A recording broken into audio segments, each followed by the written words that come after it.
ఇదే మా ఊరు పేరు అయోధ్య.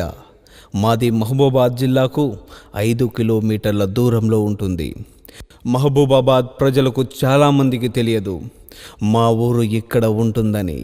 అలాంటి మా ఊరికి ఒకరోజు ఆకస్మికంగా సినీ పరిశ్రమ నుండి పెద్ద పెద్ద వాహనాలు, కెమెరాలు, ఆర్టిస్టులు, హీరోయిన్లు, హీరోలు అందరూ మా ఊరి మర్రి కిందకు వచ్చారని గ్రామ ప్రజలు అంటూ ఉంటే చూద్దామని వెళ్ళాము.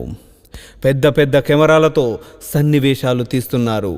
మా ఊరి ప్రజలకు ఏమీ అర్థం కాక వింతగా చూస్తున్నారు. అందులో నేను ఒకడిని అనుకోండి. ఉదయం నుండి సాయంత్రం వరకు సన్నివేశాలు తీశారు. మాకు ఏమీ అర్థం కావడం లేదు. మాతో ఎవరు కూడా మాట్లాడడం లేదు. హడావిడిగా వాళ్ళ పని వాళ్ళు చేసుకుంటున్నారు. ఈ సీన్ కట్ చేస్తే ఒక్కసారిగా వెండి తెరపై రాజు వెడ్స్ రాంబాయ్ బ్లాక్ బాస్టర్. ఎక్కడో జరిగిన స్టోరీని సినిమా తీసి వెండి తెరపై చూపించారు డైరెక్టర్ కాంపాటి సాయిలు గారు. ఈ సినిమాకు సంబంధించిన సన్నివేశాలు మా ఊరి మర్రి కిందనే తీశారు. ఒక్కసారిగా అందరం షాక్ అయ్యాము.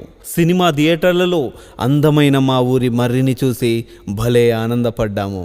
అదే సమయంలో భారీ వర్షాలకు తెగిన చెరువు కట్టను చూపిస్తూ రాంబాయి నీ మీద నాకు మనసాయనే అనే పాటలో మేము రోజు ఈత కొట్టే చెరువును చూస్తుంటే మనసులో ఏదో తెలియని ఆనందం. ఒకరిద్దరు మా ఊరి వాళ్ళు కూడా సినిమాలో కనిపించారనుకోండి, ఇది వేరే విషయం.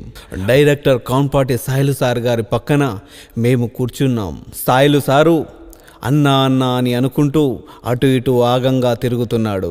సాయిలు సారు మా ఊరోళ్ళ లెక్కనే ఎంత సింపుల్గా ఉన్నాడో. ఈరోజు అంత పెద్ద డైరెక్టర్ అవుతాడని మనకు తెలియదు కదా.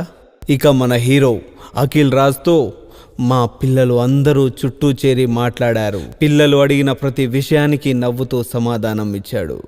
ఇక అఖిల్ రాజ్ గారు మా పెద్ద పాపను ఎత్తుకుని మరి ఫోటోలు దిగారు.